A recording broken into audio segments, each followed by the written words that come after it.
سننے والے کو میرا آداب و سلام۔ رات کی خاموشی میں صرف بارش کی آواز گونج رہی تھی۔ کھڑکی کے باہر آسمان پر بادل چھائے ہوئے تھے اور اندر کمرے میں مدھم سی روشنی ایک نرم سا رومانٹک ماحول بنا رہی تھی۔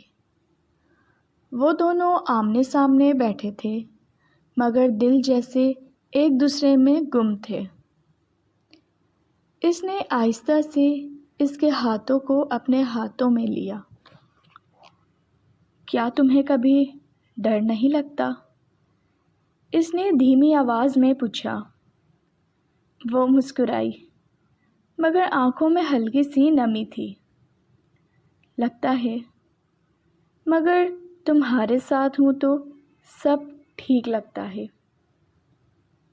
اس کے الفاظ اس کے دل میں اتر گئے۔ وہ تھوڑا اور قریب آیا، اس کے چہرے سے گرتی ہوئی ایک لٹ کو انگلیوں سے ہٹایا۔ تمہیں اندازہ بھی ہے تم میرے لیے کیا ہو؟ وہ شرما کر نظریں جھکا گئی۔ نہیں، بتاؤ۔ تم میری ہر دعا کا جواب ہو، میری ہر رات کا سکون اور ہر صبح کی امید۔ اس کے گالوں پر ہلکی سی سرخی آ گئی۔ اس نے اس کے سینے پر سر رکھ دیا۔ باہر بارش تیز ہو گئی تھی مگر اندر دونوں کی دھڑکنیں اور تیز تھیں۔ وہ لمحہ جسے وقت سے آزاد ہو گیا ہو۔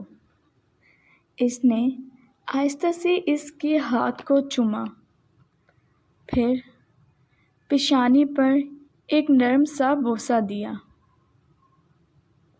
اگر کبھی سب کچھ ہمارے خلاف ہو جائے تو؟ وہ اچانک بولی۔ اس نے اس کا چہرہ اپنے دونوں ہاتھوں میں لیا۔ تو ہم سب کے خلاف ہو جائیں گے مگر ایک دوسرے کے نہیں۔ وہ مسکرائی مگر اچانک دروازے پر ہلکی سی دستک ہوئی۔ دونوں چونک گئے۔ اتنی رات گئے کون ہو سکتا ہے؟ اس نے دروازے کی طرف دیکھا، پھر اس کی طرف۔ اس کے چہرے پر پہلی بار ہلکی سی پریشانی نظر آئی۔ کیا کسی کو ہمارے بارے میں؟ وہ رات ادھوری چھوڑ گئی۔ دستک دوبارہ ہوئی، اس بار ذرا تیز۔ کیا یہ قسمت کا نیا امتحان ہے